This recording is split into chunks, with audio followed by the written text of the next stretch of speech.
Ce soir sur Europe 1, notamment dans la chimie. C'est ce que l'on va voir avec vous, Louis Bézère. Vous êtes le cofondateur de Capsulize. Europe 1. Le talent de la France Vous bouge. êtes un talent, Louis. Ça vous va ? Ça me va, oui. Ouais. J'accepte le compliment. Vous acceptez. Ouais. Vous avez 39 ans, la start-up a 2 ans. Elle est nancéenne. Elle est basée à Nancy, chercheur nancéen, CNRS nancéen, Université de Lorraine nancéenne et incubateur lorrain. Également. Incubateur Lorrain. Donc vous êtes dans l'Est de la France. Vous avez un parcours qui est quand même particulier parce que vous êtes rugbyman. Vous êtes pharmacien, mais finalement vous avez lancé une boîte. Oui, c'est ça. C'est quoi cette histoire ?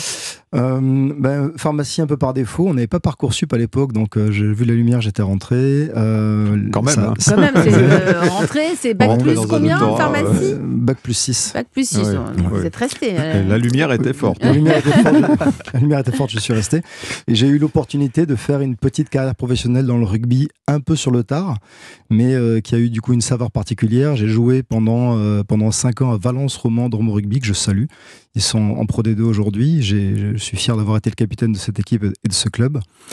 J'ai également monté une société dans le service. Oui, c'est pas votre première boîte, Capsulize. C'est ça. J'ai monté une société dans le service qui a connu un franc succès, Skeno. On accompagnait des gens dans tout ce qui était mobilité géographique, recherche de logement, aide à l'installation, recherche d'école, etc. L'entreprise existe toujours, je n'ai plus de rôle opérationnel dedans.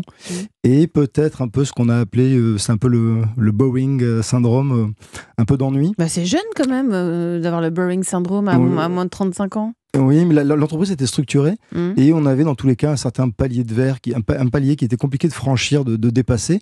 Et j'étais à la recherche d'un projet qui soit à la fois plus scientifique, que je pouvais appréhender avec ma formation de pharmacien, qui soit également beaucoup plus scalable. La chimie, c'est un marché qui est énorme, mais également, surtout dans l'intérêt général, on fait la chimie verte. Ce fameux donner du sens à ce que j'entreprends, ça a été votre cas, Louis, avec Capsulize. Donc, mais vous allez pitcher parce que vous êtes passé à la chimie verte. Comment c'est lié à votre formation de pharmacien ou c'est tombé par hasard? Là aussi, il y a eu de la lumière. Vous avez dit, je vais me lancer une boîte.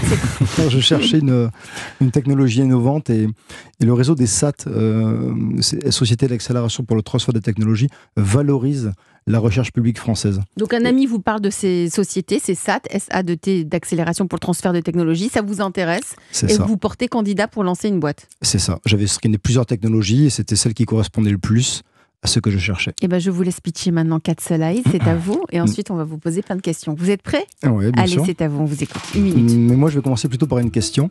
Est-ce que vous savez combien de litres de pétrole sont utilisés chaque jour pour l'industrie chimique ? Donc c'est 2 milliards de litres et c'est l'équivalent de 800 piscines olympiques tous les jours uniquement pour l'industrie chimique. Et bien chez Capsulize, c'est cela que nous voulons changer. Nous avons une technologie qui nous permet de produire des molécules naturelles comme les plantes, de façon avec des procédés propres, sans pétrole et sans fermentation. Pour cela, on utilise des enzymes qui sont comme les plantes, comme je viens de le dire, et ça permet mais on le fait hors de la plante et ça permet des procédés extrêmement précis, contrôlés et très efficaces. Et in fine, ce qu'on fait, c'est qu'on part de biomasse, donc des coproduits agricoles ou directement de la biomasse, et à partir de cette biomasse, on produit des molécules naturelles, comme la vanilline, principalement à destination des acteurs flavors, fragrances, arômes et parfums, et également cosmétiques. Finalement, ce qu'on veut, c'est transformer la pétrochimie en une chimie qui soit plus verte, plus durable